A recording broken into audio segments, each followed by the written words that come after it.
آنکھوں کے سامنے گھر جب آیا اور گھر آنے کے بعد میری بیگم میرے سامنے آئی اور میرے بچے میرے سامنے آئے اور میں ان میں مشغول ہو گیا، اور پھر وہی دنیا کی لذتیں، وہی رعنائیاں، وہی مسکراہٹیں، وہی چہچہاہٹیں میں دیکھتا رہا۔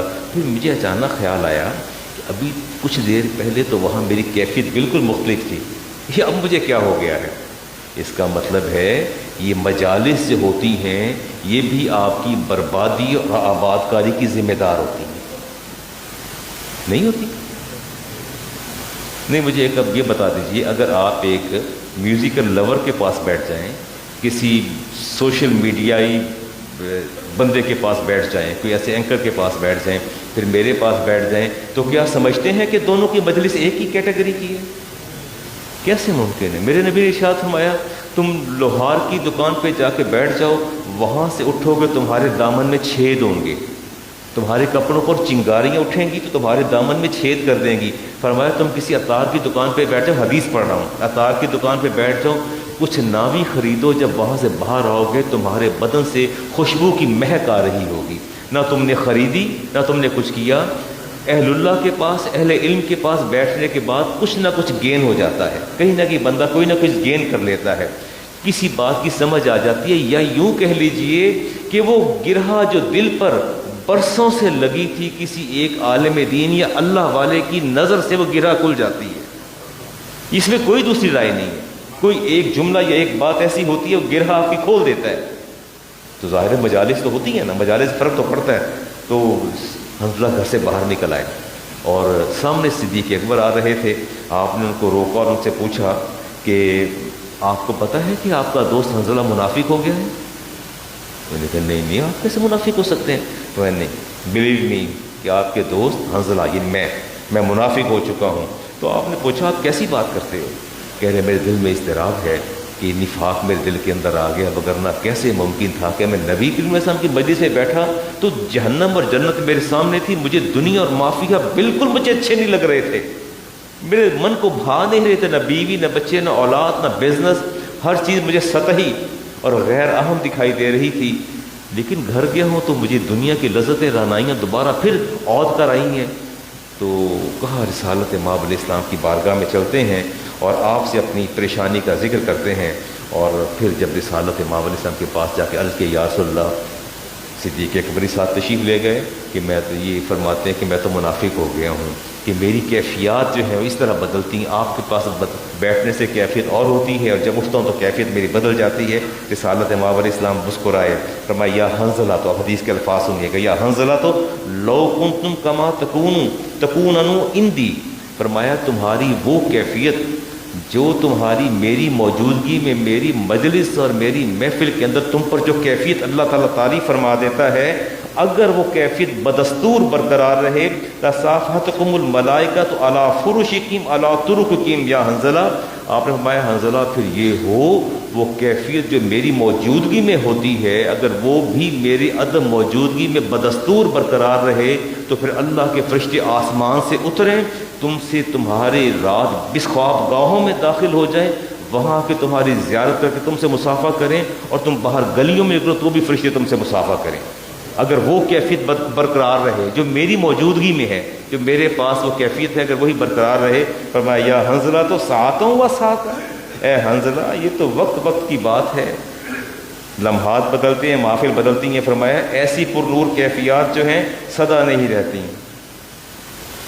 اس کا مطلب یہ ہوا کہ ہمیں یہ مجالس ہماری امانت ہیں، یہ آپ کی دوستیاں، آپ کے تعلق، باہمی تعلق، آپ کے رشتے، یہ بھی آپ کے پاس امانت ہیں، چاہے تو کسی سنگر کے پاس بیٹھ جائیے، چاہے عالم دین کے پاس بیٹھ جائیے، چاہے بزنس مینوں کے پاس بیٹھ جائیے، چاہے کسی اللہ والوں کے پاس بیٹھ جائیے، پیرلل لے کے چلے۔ میں کسی بھی بات کی نفی نہیں کرتا، میں یہ نہیں کہہ رہا کہ آپ اپنے سارے بزنس ڈیلز اور ساری میٹنگز چھوڑ دیں، باہر اور کچھ وقت جو ہے ان لوگوں کے ساتھ بھی گزاریں جو اللہ اور اس کے رسول کا ذکر کرنے والے ہیں۔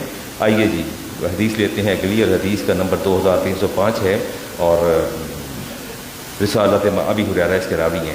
آپ نے ارشاد فرمایا من یاخذ عنی ہؤلاء الکلمات، فرمایا کوئی بندہ ہے جو مجھ سے کچھ کلمات سیکھ لے۔ آپ سیکھنا چاہتے ہیں؟ آپ بھی سیکھیں۔ آپ نے صحابہ سے فرمایا صحابہ کوئی تم میں سے ایسا بندہ ہے جو مجھ سے کوئی سیکھ لے، فیعمل بہن، اور میری ان باتوں پر 5 باتوں پر عمل کر لے، او یعلم من یعمل بہن، یا ایسا کرے کہ یہ باتیں کسی اور کو بتا دے، وہ اس پر عمل کر لے۔ ایسا کرنا کہ روز قیامت جنت آ کے مجھ سے مانگ لینا۔ میری 5 باتیں ہیں، ان 5 باتوں کو تو کیوں ہم بھی ذکر کریں ان 5 باتوں کا؟ بڑی نامنل سی باتیں ہیں، اور فرمایا کوئی سیکھ لے۔ آپ نے فرمایا اتقی المحارم تکن عابد الناس، فرمایا ابی ہریرہ پہلی بات تو یہ ہے حرام چیزوں سے بچ جانا، تم اللہ کی مخلوق میں سب سے بڑی عبادت گزار بن جاؤ گے۔ آپ عبادت گزاری کے لیے آپ کتنے جتن کرتے ہیں، صلاۃ، تسبیح 1000 تسبیح، یہ اتنی تسبیحات، وہ اتنے نوافل، اتنے۔ میرے نبی نے فرمایا صرف تم حرام سے بچ جاؤ، اللہ تعالیٰ کے نزدیک تم اس کی مخلوق میں سب سے بڑی عبادت گزار ہو جاؤ گے۔ تو اگر زکوٰۃ کا پیسہ بھی نہ دیں، رکھ لیں، تو وہ حلال ہوتا ہے یا حرام ہوتا ہے؟ ٹھیک، اس کا مطلب ہے کسی کی تنخواہ کاٹ لیں، کسی کے پیسے روک لیں، کسی کا حق روک لیں، تو کیا اس کو بھی آپ حرام میں شمار کریں گے؟ یہ ایک موبائل میرا تو نہیں بچ رہا، ایسے ہی ہے نا۔ یہ دیکھیں نا بچوں کا حال دیکھیں، بیٹے اس کو آف کر دو، سارے منظر عام سے غائب ہو گئے ہیں۔ آتے وقت یہ 5 تھے اور 3 پہلے آئے ہیں، 8 تھے، اب ایک بھی نظر نہیں آ رہا۔ اب انہیں پتہ ہے وہ ممبر سے تو اٹھ نہیں سکتے، پتہ ہے نا، پھنس گئے ہیں، ان جو مرضی کریے۔ یہ شاگرد اسی طرح کے ہوتے ہیں، ان کے مزاج ایسے ہوتے ہیں، دعا کرتے ہیں کہ اب وہ مجھے رکھ کے، اب ان سب کو اطمینان ہے، انہوں نے کہا جو مرضی ہو جائے، انہیں اٹھ کے نہیں آنا، آ جاؤ۔ تو ایسے ہی مختلف تباہیں ہوتی ہیں۔ میں نے بتایا نا، میں نے گن کے بتایا کہ وی ور 8 پرسنس، 8 تھے، 8واں میں تھا، but there is none in this hall, nobody is in this hall. کم از کم اتنا تو کریں کہ کوئی 1 2 سامنے بیٹھ جائے، اتنا تو کریں کہ 2 3 سامنے بیٹھیں۔ اب وہ کہیں سے برآمد ہو رہا ہے، ابھی 2 برآمد ہو گئے ہیں۔ چلیں جی، تو بات یہ ہے کہ وہ فرمایا حرام سے بچ جائیں، اور بچنے کے بعد افسا بھی نہیں دیکھ رہے ہیں حرام سے بچنے کے بعد یہ ہے کہ آپ سب سے زیادہ عبادت گزار بن جائیں گے۔ ہماری عبادتوں کے پیمانے مختلف ہیں۔ شب برات آ گئی ہے، زور عبادت پہ، صلاۃ، تسبیح، نوافل۔ اب وہ کوئی دوسری شب آ گئی ہے، لیلۃ القدر آ گئی ہے، قدر والی رات آ گئی تو عبادت، شب معراج آ گئی ہے۔ ایسے یہاں بے قرار پھر رہے ہوتے ہیں۔ علامہ صاحب ہے، صلاۃ تسبیح کتنے بجے ہونی ہے؟ ایسے بے قرار، اتنی بے قراری، اس طرح لگتا ہے صلاۃ تسبیح کے ساتھ ان کی بخشش کا سندیسہ بھی ساتھ ہی آ جانا ہے، ایسے بے قرار۔ میرے نبی نے فرمایا حرام سے بچ جاؤ، سب سے بڑی عبادت گزار بن جاؤ گے۔ تمہاری قلیل عبادتیں بھی اللہ تعالیٰ قبول فرما لے گا، تمہاری فرض عبادتیں بھی اللہ قبول فرما لے گا۔ میرے کلام کو آپ یوں سنا کریں کہ آپ سے کلام کرنے والا استاد ہے، اور استاد بھی وہ جس کو نصف صدی پڑھاتے ہو گئی ہے۔ میں جو بات بھی کرتا ہوں اس کے پیچھے ایک نہ ایک حدیث یا قرآن کی آیت پوشیدہ ہوتی ہے، کہ میں سب کچھ بیان نہیں کر سکتا، تو فرمایا تو آگے قلیل کی بات بھی آ جائے گی۔ دوسرا کام کیا کرنا ہے یہ آپ نے؟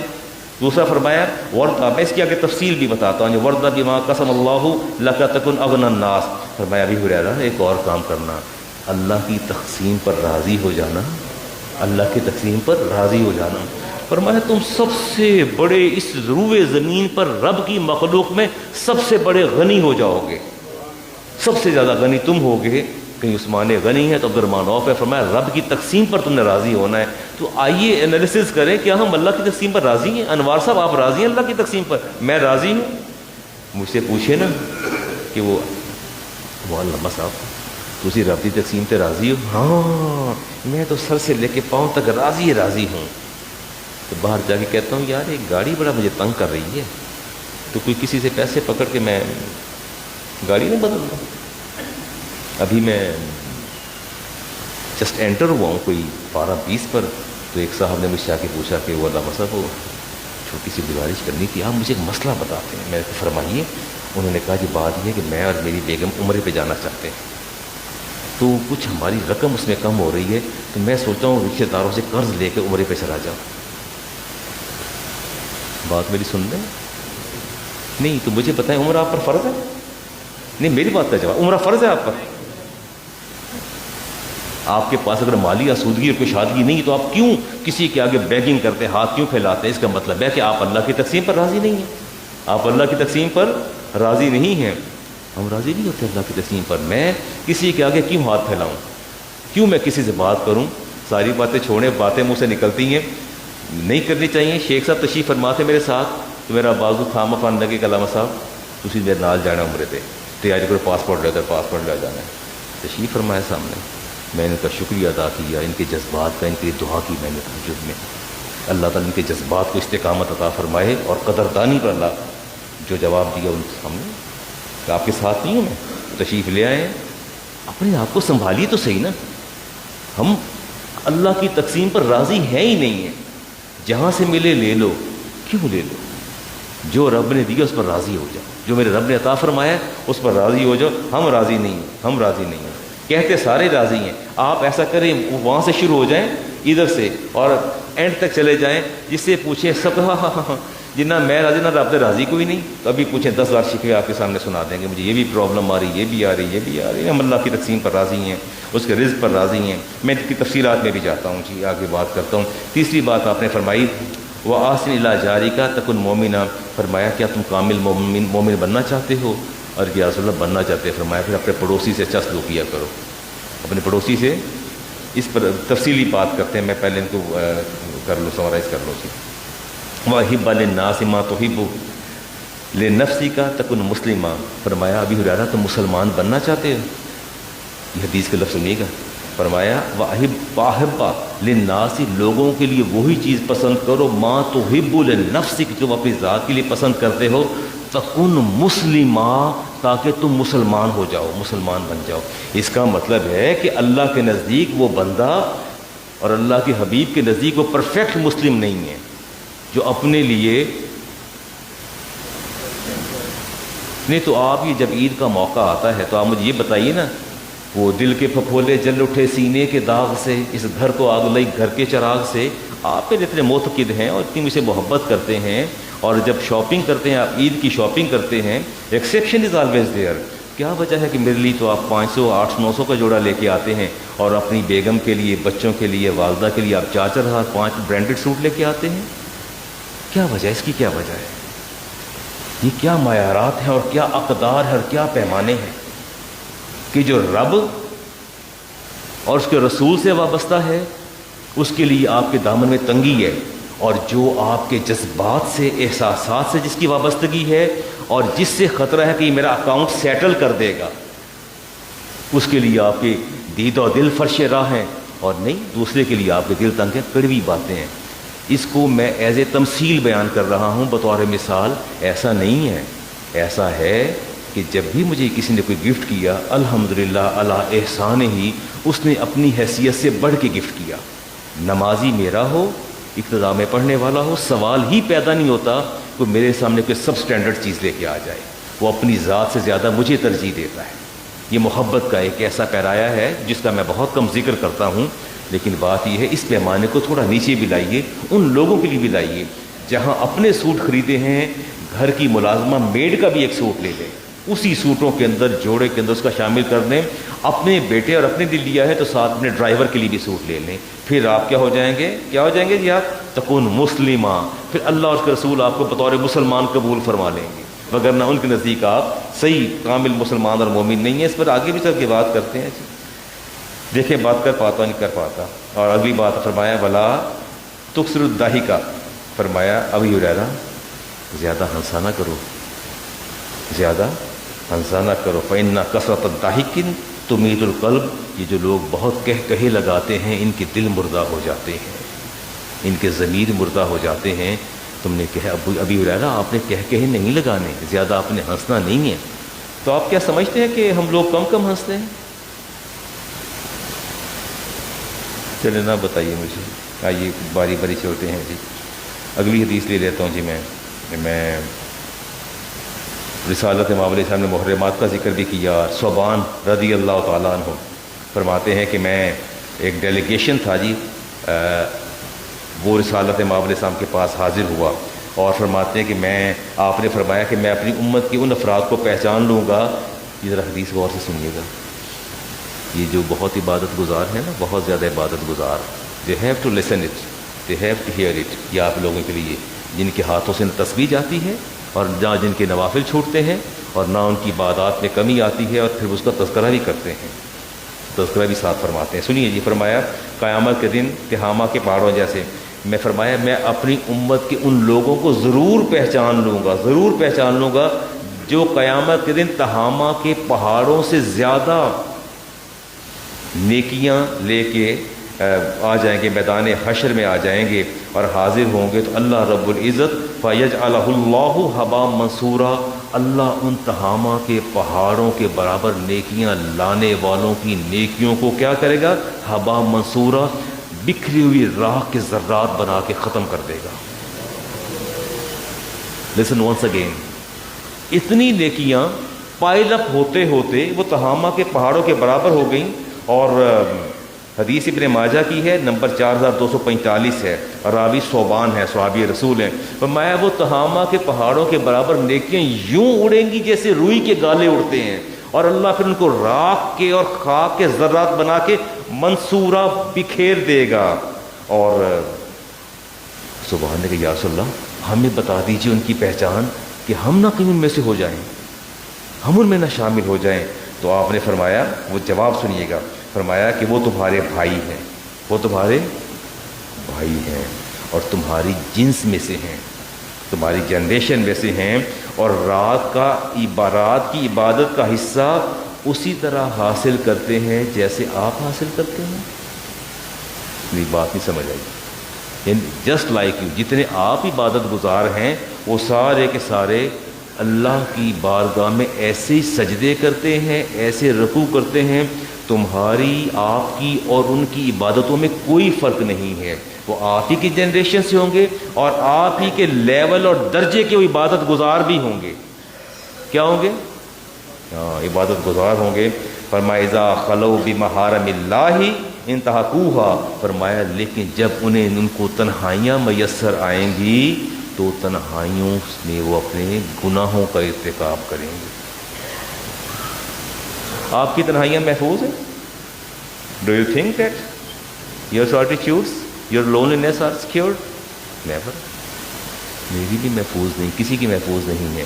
یائی بچوں سے، پوتے پوتیوں سے، نواسی سے اٹھتا ہوں تو جاتے ساتھ بیڈ پہ لیٹتا ہوں تو شیطان کہتا ہے یہ موبائل تو تیرے ساتھ ہی رکھا ہوا ہے، یہ محروم ہے تیری، اس کو سعادت عطا کر. تو میں پھر آہستہ سے ہاتھ لگا کے موبائل کو پکڑ لیتا ہوں، لائٹیں بند ہیں، پھر 2 ٹک ٹک کرتا ہوں، بٹن دباتا ہوں، اور اس کے بعد ایک چیز، دوسری چیز، تیسری چیز، ایک ٹک ٹاک کر رہے ہیں، سیکنڈ ٹک ٹاک کر رہے ہیں، third one and fourth one, وہ چلتا رہتا ہے. ساتھ ساتھ پسندیدہ چیزیں بھی آتی جاتی ہیں جو میں نہیں، انوانٹیڈ، وہ بھی آتی رہتی ہیں، ان سے بھی آنکھیں فیضیاب ہوتی ہیں، اور دیکھتے دیکھتے ان کو پھر میں سو جاتا ہوں. ہماری تنہائیاں محفوظ نہیں ہیں، ہماری تنہائیاں محفوظ نہیں. کاش ہم کبھی غور کریں کہ میں شدید نفرت ہے موبائل کو اپنے پاس رکھ کے سونے سے. گھر میں داخل ہوتا ہوں تو کہتا ہوں اس کو دور کر دو، اور میری مجبوری نہیں، میں گھر آ گیا اپنی پوتے پوتیوں کے پاس، نواسیوں کے پاس سائڈ پہ کر دو. ہمیں تو نیند نہیں آتی جب تک رات کو موبائل نہ کر لیں. اور کرتے کرتے دیکھتے دیکھتے شیطان کہتا ہے ٹھہر، اس کو تو دیکھنا، یہ کتنی اعلیٰ چیز تیرے سامنے آئی ہے، اس کو دیکھ کے آگے بڑھ. وہ کہتا اچھا یار دیکھ لینا. Scrolling till midnight just to kept ourselves busy in scrolling the mobile. گھماتے چلے جا رہے ہیں، انگلی چلتی چلی جا رہی ہے، جہاں کوئی چیز آتی ہے پھر کہتے ہیں نہیں دیکھنا، پھر روک دیتے ہیں، روک کے پھر دیکھ لیتے ہیں، دفعہ کو بھی یاد ہو. کیا ہے، کیا دھوکہ مایا ہے. میرے نبی نے فرمایا کہ میری امت کی تنہائیاں غیر محفوظ ہو جائیں گی. امت کی تنہائیاں کیا ہو جائیں گی؟ غیر محفوظ ہو جائیں گی. تو آپ نے یہ بات میری غور سے سن لی کہ وہ لوگ عبادت گزار ہوں گے. کیا ہوں گے؟ عبادت گزار ہوں گے. اور فرمایا صحابہ جیسے میرے صحابہ عبادت گزار ہیں ایسے ہی عبادت گزار ہوں گے. تنہائیاں ان کو جو ہے وہ ڈس لیں گی، اور ہماری تنہائیاں ہمیں ہر لمحے ڈسنے کے لیے تیار ہیں. کیسے تیار ہیں؟ ایسے تیار ہیں کہ میں ہاسپٹل میں بیٹھا ہوں، میرے ساتھ میرے ایک شاگرد بیٹھا ہے، میرا بیٹا بیٹھا ہے، تھوڑی دیر تو بے قراری سے میں کہ بیٹا بیٹھ جائیں، میں نے ساتھ بٹھایا تو بے قراری سے ایسے نا ہاتھ ایسے کرتے رہے، ہلتے رہے. مجھے پتہ ہے they want to do something, مجھے پتہ تھا یہ جن کی باڈی لینگویج کچھ کہہ رہی ہے. پھر آہستہ تھوڑے سے ایسے ہوتے ہیں کہ ایسے کنارے پر ہو گئے. اس کے بعد ساتھ ہی میں بیٹھا اپنا کوئی دیکھ رہا ہوں, موبائل پہ پڑھ رہا ہوں, میں کوئی مصروف ہوں, سلپ کر کے ایک اس بینچ پہ جا کے بیٹھ گیا, اس بینچ پہ بیٹھ گیا تنہائی کے لیے. کس کے لیے؟ انہیں کہ بابا جی درمیان میں بیٹھے ہیں کہ بابے نے دیکھنا ہے, دائیں دیکھیں گے تو تب بھی میں کچھ نہیں اسکرول کر سکتا, بائیں دیکھیں گے تو بےزتی کر دیں گے, ڈانٹ ڈپٹ کر دیں گے. انہوں نے کہا کہ پہلے آہستہ آہستہ سرکتے جائیں. کیا کرتے جائیں؟ جو بھی آئے ہیں بیٹھے ہیں پہلو میں تیرے, ہم کہاں تک تیرے پہلو سے سرکتے جائیں. وہ سرکتے سرکتے جو ہے نا وہ دوسرے بینچ پہ چلے. کیوں گئے دوسرے بینچ پہ مجھے بتائیے؟ کیا مجھے کانٹے لگے ہوئے ہیں؟ اس لیے گئے کہ انہیں تنہائی چاہیے تھی. کیا چاہیے تھی؟ تنہائی چاہیے تھی. تنہائی میں وہ کچھ دیکھنا چاہتے تھے جو نہیں دیکھ سکتے تھے. وہ کچھ دیکھنا چاہتے تھے. ابھی آپ دیکھیں گھروں کے اندر ایسے ہی ہے. آپ کا لاؤنج, ٹی وی لاؤنج ہے نا, ایک وہاں پکڑ کے بیٹھا ہوگا, ایسے کر کے بیٹھا ہوگا, ایک اس کونے بیٹھا ہوگا, اس کونے بیٹھا ہوگا. ایسے پورے گھر میں نظر دوڑا کے دیکھیں, ہر بندہ just looking for the corner. ہر بندہ کارنر کی تلاش میں ہوتا ہے. اللہ کے بندوں اپنی تنہائیوں کو محفوظ کرو, خدا کے بندوں اپنی تنہائیوں کو بچاؤ. میں نے آپ کو بتا دیا کہ میرے نبی نے فرمایا کہ عبادت گزار حد درجے کے ہوں گے لیکن ان کی تنہائیاں محفوظ نہیں ہوں گی. آئیے وعدہ کرتے ہیں ہم اپنی تنہائیوں کو محفوظ کر لیں گے انشاءاللہ. آپ کہیے علامہ صاحب جہاں تک ممکن ہو سکا انشاءاللہ ہم اپنی تنہائیوں کو سیف اینڈ سیکیور کر لیں گے. ٹھیک ہو گیا. اگلی کی بات بھی آپ سے کرتے ہیں, دعاؤں کا بھی تقاضا کرتے ہیں اللہ کی بارگاہ میں, جس کے دعائیں قبول نہیں ہوتی. جی رسالت امام علی صاحب نے ارشاد فرمایا, امام ترمذی کی حدیث ہے جی, آپ نے فرمایا یطیل السفر, بڑا لمبا سفر کسی نے کیا, اشعث اغبر یمد یداہ الی السماء, فرماتے ہیں کہ پھر وہ ہاتھ آسمان کی طرف یداہ الی السماء ایسے بلند کرتے ہیں, ناٹ لائک دس, آسمان کے ایسے ہاتھ اٹھاتا ہے, آسمان پہ پورے ہاتھ ایسے پورے ہاتھ اٹھاتا ہے. کیا حدیث کے الفاظ ہیں؟ یمد یدہ الی السماء, اپنے ہاتھوں کو دراز کرتا ہے آسمان کی طرف, کہتا ہے یا رب یا رب یا رب, رو رو کے دعائیں مانگتا ہے, کہ کیا دعائیں مانگتا ہے. فرمایا لیکن حیرت کی بات ہے, پھر کہتا ہے دعا قبول نہیں ہوئی. میرے نبی نے فرمایا دعا کیسے قبول ہو؟ وَمَطْعَمُهُ حَرَامٌ, جو کھانا کھاتا ہے وہ بھی حرام ہے, اور مشربہ حرام, پیتا بھی حرام ہے, اور ملبسہ حرام, اس کا لباس بھی حرام پہ, وغذی بالحرام, اور اس کا پورا وجود جو ہے وہ حرام پہ پلا ہے. اچھا حرام سے مراد آپ لے رہے ہیں جسٹ ٹو ایٹ پورک اور ہیم, وہ حرام آپ سمجھ رہے ہیں؟ آپ یہ مشروب کی بات آئی, حرام مشروب کی بات آ رہی ہے, اور طعام کی بات آ رہی ہے, اور لباس کی بات آ رہی ہے, تو کیا وہ پورک اور ہیم کھانا وہ حرام ہے یا کچھ اور بھی حرام ہو سکتا ہے؟ اور بھی ہو سکتا ہے. کسی کا حق کھا جانا, کسی کے پیسے دبا لینا, کسی سے ناجائز رقم بٹور لینا, سارا کچھ اس کو آپ حرام سمجھتے ہیں. اور جو حرام رزق سے آپ نے گھر میں راشن ڈالا, مشروب منگائے, سب کچھ کیا, کیا اس کو بھی حرام میں شمار کیا جائے؟ تو آپ نے فرمایا کہ اس کے پورے بدن پر حرام ہے. فَأَنِّ يُسْتَجَابُ لِذَلِكَ, تو فرمایا مجھے یہ تو بتاؤ اے صحابہ اللہ اس کی دعا کو کیسے قبول فرمائے گا؟ مجھے لوگ کہتے ہیں کہ علامہ صاحب وہ آپ بات تو بتائیے نا, اللہ تو بڑا رحیم اور کریم ہے, اس کے آگے ہاتھ بلند کرو تو وہ تو ہاتھ خالی لوٹاتا ہی نہیں. دلائل دیتے ہیں مجھے, نیور, اللہ ہاتھ نہیں لوٹاتا. تو پہلے اللہ کی سنو تو صحیح نا, اللہ کی سنیے, حرام سے بچیں. جب حرام سے نہیں بچنا تو پھر اللہ تعالیٰ کی مرضی ہے وہ آپ کے ساتھ کیا کرتا ہے. اس حدیث کو میں کنٹینیو کروں گا اور نیکسٹ فرائیڈے انشاءاللہ. ٹھیک ہو گیا. اب تھوڑی تھوڑی باتیں آپ سے اور بھی کر لیتے ہیں, کوئی مسائل کی بات. اچھا قرآن کریم آن لائن پڑھانا, ڈاکٹر پرویز صاحب, از اٹ رائٹ اور رانگ؟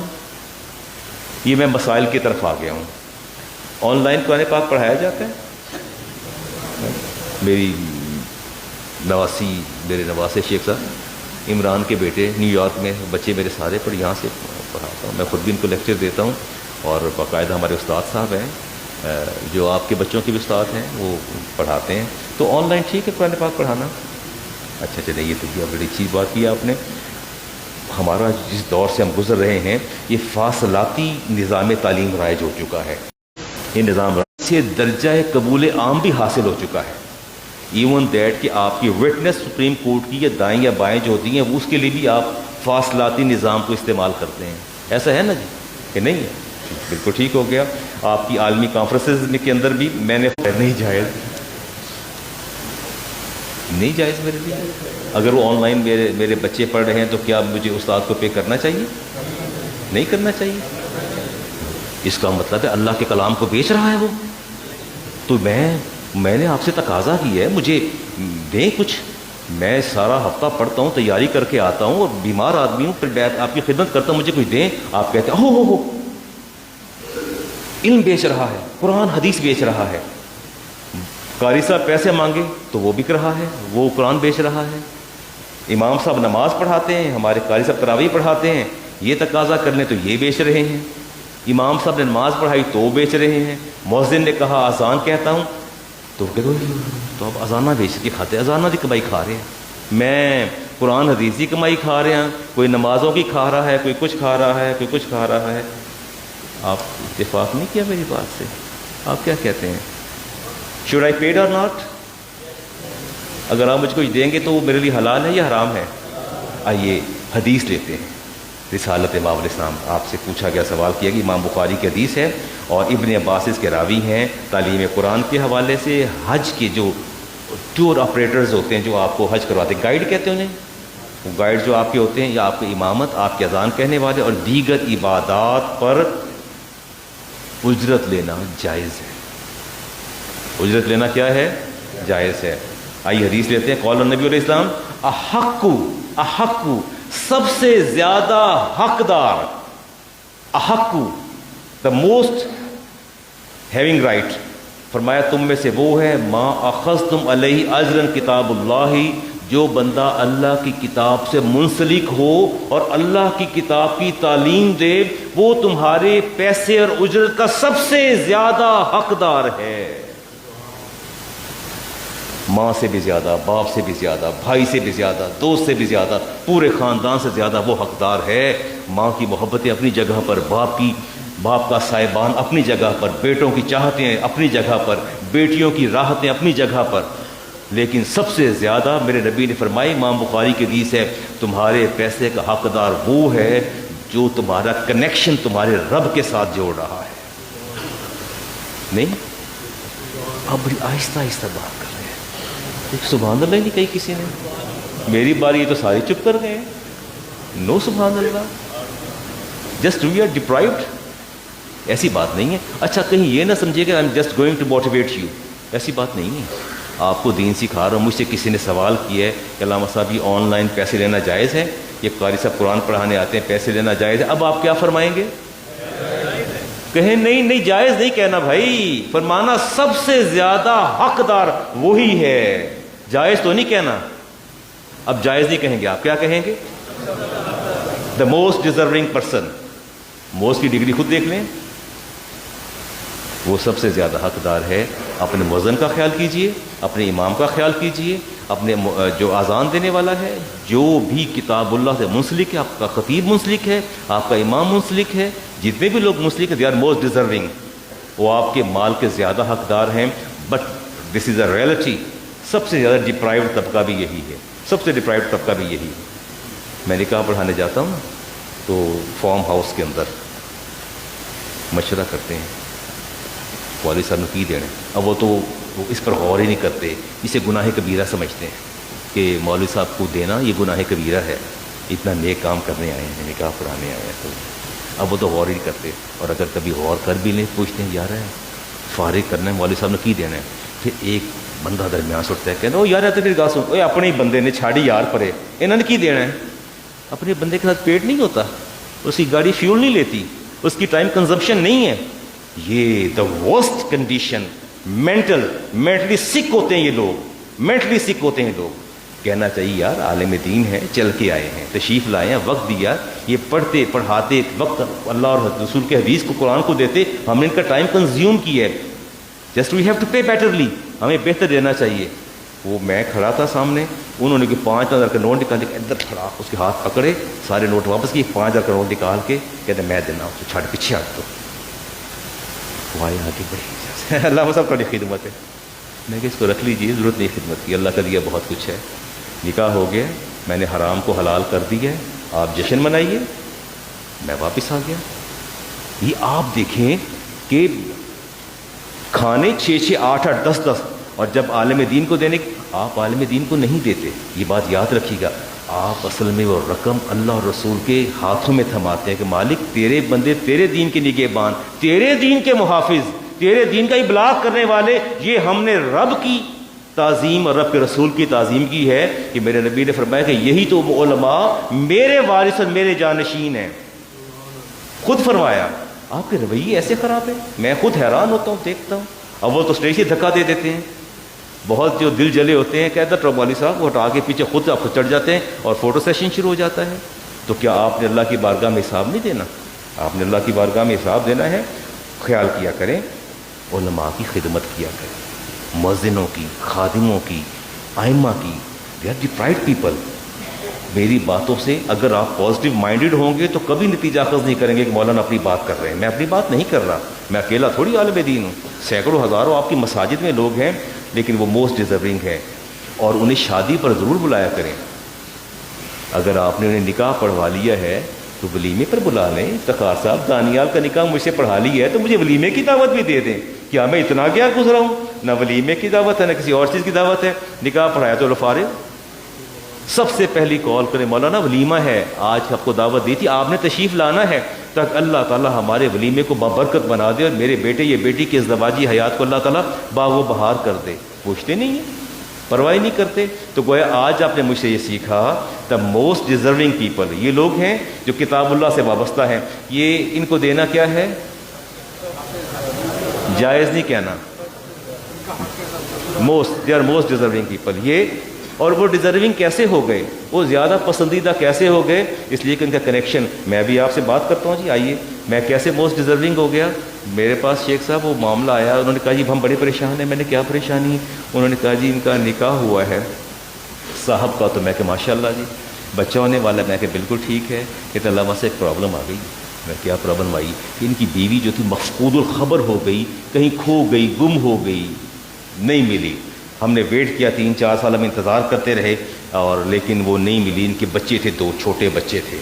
آفٹر 5 اور 4 ایئرز ہم نے ڈیسائیڈ کیا کہ وہ شاید کہیں فوت ہو گئی ہیں. ہمارا گمان یہ تھا کہ کہیں سے خبر نہیں آئی، وہ چلی گئی ہیں. ہم نے ایسا کیا کہ سوچ بچار کے بعد دونوں خاندانوں نے ان کا نکاح ہم نے ان کی سالی خواہر نسبتی کے ساتھ، جسے سالی کہتے ہیں اپنے عرف عام میں، ہم نے نکاح سالی کے ساتھ کر دیا. کس کے ساتھ کر دیا؟ کیونکہ وہ بچوں کی خالہ ہے. بچوں کیا ہے؟ اس کے اندر سمپیتھی کا جذبہ جو ہے وہ زیادہ ہے، تو زیادہ ٹیک کیئر کرے گی. ہم نے نکاح کر دیا خالہ کے ساتھ. اب اتفاق ایسا ہوا کہ ابھی انہوں نے کنسیو کیا، پریگننٹ ہے اور قریب ہے، ان کی ڈیلیوری بھی قریب ہے. اتفاق سے وہ تشریف لے. What happened? اب مجھے بتائیے، تو کیا میں آپ کو اگر مسئلے کا حل بتا دوں تو میں موسٹ ڈیزرونگ نہیں ہوں؟ میرے تو نبی نے ارشاد فرمایا کہ میرے امت کے عالم کو تم ایک دفعہ کھانا کھلا دو، اللہ تعالیٰ تمہیں 70 مرتبہ بیت اللہ کی تعمیر کا ثواب دے دے گا. 70 مرتبہ اللہ تعالیٰ 70 انبیاء کو کھانے کھلانے کا ثواب. کھانے کھانے کا ثواب کس بات کا ہے؟ اسی بات کا ثواب ہے کہ اس مصیبت کا حل ہم لوگوں نے نکالنا ہوتا ہے. افتخار صاحب اب وہ پریشان تھے، کیا تو کیا جائے. اور اب ظاہر ہے میں ہی بتاؤں گا کہ اللہ تعالیٰ نے قرآن کریم میں منع فرمایا ہے کہ انت جمعوا بین الاختین، کہ 2 بہنیں ایک نکاح میں جمع نہیں کر سکتے. پھوپھی بھتیجی جمع کر لیں، خالہ بھانجی جمع کر لیں. اب بتائیے اس کا کیا حل کریں؟ وہ پہلی بھی آ گئی ہیں اور دوسری بھی نکاح کے اندر ہے. کیا ہوگا؟ پہلی جائے گی، دوسری جائے گی. پہلی کا کیا قصور ہے؟ جو بیچاری 2 بچے بھی آپ کو دے کے چلی گئی ہے تو اس کا کیا قصور ہے؟ دوسرا نکاح فاسد ہو جائے گا. دوسرا نکاح کیا ہو جائے گا؟ فاسد ہو جائے گا. فوری طور پر دونوں کے درمیان تفریق کر دی جائے گی. کیا کر دی جائے گی؟ تفریق کر دی جائے گی. دونوں جو ہیں وہ الگ الگ ہو جائیں گے. اور میں نے ان سے پوچھا کہ جب آپ نے نکاح کیا آپ نے مجھ سے پوچھا تھا، مجھ سے بات کیوں نہیں کی؟ کہ کہتے جو نہیں کی بات. میں آپ کو بار بار کہتا اللہ کے بندو غلطی نہ کرو. آپ کے موبائل میں ایک عالم دین اور مفتی کا نمبر ضرور ہونا چاہیے. کوئی بھی قدم اٹھانے سے پہلے پوچھ لو. اگر وہ مجھ سے پوچھ لیتے، اگر وہ مجھ سے کیا کرتے، میں انہیں کہتا کہ اے اللہ کے بندے، اے نوجوان، یہیں کھڑے کھڑے اس بیوی کو جو پہلے مفقود الخبر ہے، ہیز لاسٹ، اس کو 1 طلاق دے دو. کیا کر دو؟ ایک طلاق دے دو. میں اسے بتاتا ہوں اسے کیا کر دو, ایک طلاق دے دو. طلاق دینے کے بعد 3 مہینے انتظار کرو, وہ طلاق جو ہے وہ طلاق بائن میں بدلے گی, عورت تمہارے نکاح سے باہر چلی جائے گی. 3 مہینے عدت گزرے گی اس کی, وہ ہے دنیا میں, یہ نہیں ہے. 3 ماہ بعد سالی سے نکاح کر لو, وہ واپس آ بھی جاتی تو کیا ہوتی, متعلقہ ہوتی, کہ دوسری بچ جاتی. یہ صورتحال ایسی نہ ہوتی. لیکن آپ پوچھیں تو صحیح, کوئی پوچھنا پسند تو کریں نا, آپ کسی عالم کے پاس جا کے بات تو کریں. آپ نہیں, اب کیا کرے گا, اب طلاق دے گا, ظاہر ہے آپ دے تو سکتا ہے طلاق, دونوں میں سے اس سے پہلے الگ ہوگا دوسری سے, پہلی کو طلاق دے گا, عدت پوری ہوگی تو دوسری سے تعلق قائم کرے گا. اس کی عدت تک تعلق بھی نہیں قائم کر سکتا. ہاں دیکھیں نا, شیخ صاحب بڑے ذہین آدمی ہیں, انہوں نے کہا وہ بچے کا کیا بنے گا, وہ بچہ ثابت النسب ہوگا یا نہیں ہوگا. ثابت النسب سمجھتے ہیں, جس کا نسب مستحکم ہو. نسب آپ سب کا نسب ہے نا, سب کو پتہ نا میرا والد کون ہے, دادا کون ہے. اس بچے کے نسب کا کیا بنے گا, کیونکہ نکاح تو منعقد ہی نہیں ہوا, نافذ ہی نہیں ہوا. اب کیا ہوگا. لیکن میرے نبی نے ارشاد فرمایا کہ بچہ جس کے بستر پہ پیدا ہوتا ہے اس بچے کو اسی کا نام دیا ہے, اسی کے والد کا نام دیا جائے گا. وہ بچہ ثابت النسب بھی ہوگا, بچہ اپنے والد کی وراثت کا حقدار بھی کہلا ہوگا, اپنے والد کی وراثت کا حقدار بھی ہوگا, ثابت النسب بھی ہوگا. دوسری جو بیوی ہے وہ الگ ہو جائے گی اور پہلی والی برقرار بحال رہے گی. تو کیا علماء اس بات پر ڈیزرو نہیں کرتے کہ انہیں پروٹوکول اور عزت اور ان کو ڈگنیٹی دی جائے, آنر دیا جائے؟ تو اس مسئلے کا حل کون نکالتا, تو ہم ہی نکالیں گے نا. وہ انہوں نے کہا جی یہ آپ کو سمجھاتا ہوں, فیملی آئی میرے پاس تو انہوں نے کہا جی میں یہ بچہ میں نے اڈاپٹ کیا ہے, میں سیکنڈ وائف ہوں, میرے شوہر کا انتقال ہو گیا. تو انہوں نے اپنی زندگی میں نا تو میری بیٹی اور مجھ سے بچہ نہیں ہوا, میں نے بیٹی اڈاپٹ کر لی ہے, بیٹی تو ماشاء اللہ بڑی ہو گئی. انہوں نے ہمیں دونوں کو 25-25 لاکھ کا چیک دیا ہے. کتنا چیک دیا ہے؟ میں نے کہا اللہ مسا کی چیک ہے 25 لاکھ کا. تو میں نے کہا یہ آپ نے کیش نہیں کروایا؟ کہتے نہیں. اچھا تو نہیں لگتا تھا. میں کیوں؟ کہتے نہیں, وہ کیا سمجھیں کہ ہم لالچی ہیں. تو میں اب جو سمجھ آپ کو آئے گی نا وہ کسی اور کو نہیں آئی. کیش کیوں نہیں کروایا چیک؟ تو کہنے لگی نہیں کروایا. اچھی بات ہے, وہ محسوس کریں گے کہ ڈیاں لالچی دو ماما تھی ہیں, فٹافٹ ہی پیسے کروا کے بہ گئی ہیں. تو ہم نے نہیں کروایا. میں کہ یہ انہوں نے آپ کو گفٹ کیا تھا, آپ کو ہیبہ کیا تھا, لیکن یہ گفٹڈ آئٹمس آپ نے ان پر قبضہ نہیں کیا. کیا نہیں کیا؟ میں کہ اب یہ چیک کیش ہو بھی جائے گا تو بھی آپ اس کی مالک نہیں ہیں. نہ آپ کی بیٹی تو ویسے فارغ ہو جائے گی, اڈاپٹیڈ بیبی ہے, اڈاپٹیڈ گرل ہے, لے پالک ہے, اس کو تو ویسے کچھ نہیں ملنا. اور یہ دونوں چیک جائیں گے واپس, یہ ترکے اور میراث میں شامل ہو جائیں گے. بہت روئی پیٹی چلائیں کہ یہ کیسے ہو سکتا ہے. میں نے کہا ایسے ہی ہو سکتا ہے کہ جیسے میں کہہ رہا ہوں. آپ میری بات کو سنیں, اب آپ اس میں سے ایک پینی بھی نہیں لے سکتی. ان کے مرنے کے بعد یہ ترکہ اور میراث بن گیا ہے. آپ خدا کا خوف کریں, اگر آپ اس کو لیں گی تو آپ کے لیے ایک پینی بھی حرام ہے اس میں سے. یہ ورثہ کی یہ امانت ہے, یہ سارے ورثہ میں تقسیم ہوگا. آپ ان کی بیوی ہیں, 1/8 آپ بھی لے لیں, آپ کی اولاد نہیں ہے, چلے آپ 1/8 دوسری بیگم بھی موجود ہیں تو آپ لیں. زندگی میں ایسے کام کبھی نہ کریں. اگر وہ مرد سمجھدار ہوتا مجھے ملتا تو میں کہتا کہ بھائی ان بیگم سے کہو, بیٹی سے, کہ اس کو وڈرا کروائیں, کیش کروا کے اپنے اکاؤنٹ میں ڈپازٹ کروا لیں. دین آپ کے جذبوں کی تسکین کا نام نہیں ہے, نہ آپ کی فکر کی تسکین کا نام ہے کہ آپ اس کو دیکھیں اور آگے کام کرتے چلے جائیں. میں دیکھتا ہوں جی کوئی اور. اچھا بس ایک آخری بات کر کے میں بات کو ختم کرتا ہوں. جی وہ بچے نے پوچھا ہے, علامہ صاحب اللہ تعالیٰ نے مجھے بیٹے سے نوازا ہے, اور بیگم وضو کر کے تو نماز کے لیے بیٹھتی تو بچہ رو پڑتا ہے. تو ایک تو وہ دودھ پلا دیتی ہیں, دوسرا یہ انہوں نے کہا کہ سم ٹائم ایسا ہوتا ہے کہ وہ اوور فلو ہو جاتا ہے دودھ جو ہے, تو وضو ٹوٹ جاتا ہے. تو ہمیں ہماری فلاں نے بتایا, ہمیں فلاں قاری صاحب نے بتایا کہ وہ اس سے وضو جاتا رہتا ہے اور دوبارہ وضو کرنا پڑتا ہے. منظور صاحب اور ڈاکٹر پرویز صاحب سے نہ پوچھیں کیا مسئلہ ہے. اگر خاتون ہے, بچی ہے ہماری, مطلب ہے اللہ نے اس کو بیٹا بیٹی عطا فرما دی ہے, تو دودھ پلانا ہے, وہ مدر فیڈ پہ ہے بچہ, اور وضو کر کے بیٹھیں گے تو بچہ چلا رہا ہے. اب وہ ظاہر ہے دودھ تو پلائیں گی انہیں کہ نہیں پلائیں گی, تو پھر دوبارہ جا کے وضو کریں. اور سم ٹائم ایسا ہوتا ہے کہ دودھ جو ہے وہ نہیں پلایا دیر تک تو اوور فلو ہو جاتا ہے چیزیں, تو اس سے کپڑے پہ لگ جاتا ہے, کہتے ہیں کپڑا بھی ناپاک ہو جاتا ہے, اور وہ کہتے ہیں وہ اپنا وضو بھی جاتا رہتا ہے. کیا ہے ایسی کوئی بات ہے؟ کوئی رولنگ دیں گے آپ؟ Would like to any kind of ruling? ہاں وہ دیکھیں نا کتنے ذہین ہیں. وہ کہہ رہے ہیں کہ علامہ صاحب بھلا دودھ سے کیسے وضو ٹوٹ سکتا ہے؟ دودھ کوئی نجس تو نہیں ہے، اور وضو جاتا ہے نجس چیز سے. نجس سے جاتا ہے نا، ناپاک چیز سے، ناپاک سے جاتا ہے. وہ خون نکلا، بہہ گیا، بہہ جانے والا خون پاک ہوتا ہے؟ دم مسفوح ناپاک ہے. اگر فلٹلنس ہو جاتی ہے تو بھی وضو جاتا رہتا ہے. منہ بھر کے کہہ آ جاتی ہے تو بھی وضو جاتا رہتا ہے. اور ٹیک لگا کے سو گئے، دو چار خراٹے آ گئے تو بھی وضو جاتا رہتا ہے. نماز میں کہہ کا لگا دے تو بھی وضو جاتا رہتا ہے. دودھ پلانے سے وضو نہیں جاتا. دودھ کے ڈراپس اگر شرٹس پہ لگ گئے ہیں خواتین کی تو وہ شرٹ بھی پاک ہے، دودھ پاک ہے. مجھے ایک بات تو بتائیں، اللہ تعالیٰ اتنا رحیم اور کریم ہے، کیسے آپ کی ماں حرام چیز آپ کے پیٹ میں اتارے گی؟ کیا آپ یہ کہنا چاہتے ہیں، یہ بتانا چاہتے ہیں کہ وضو ٹوٹ گیا اس سے، دودھ پلانے سے، دودھ کے کپڑے پہ لگنے پہ، تو کیا اللہ تعالیٰ نے آپ کی برتھ کے بعد، پیدائش کے بعد آپ کی ابتدا حرام خوراک سے کی ہے؟ وہ پاک ہے. وہ کیا ہے؟ وہ پاک ہے. ایسی باتیں نکلنی چاہیے. آئیے سن کے پڑھتے ہیں، ٹائم بہت ہو گیا.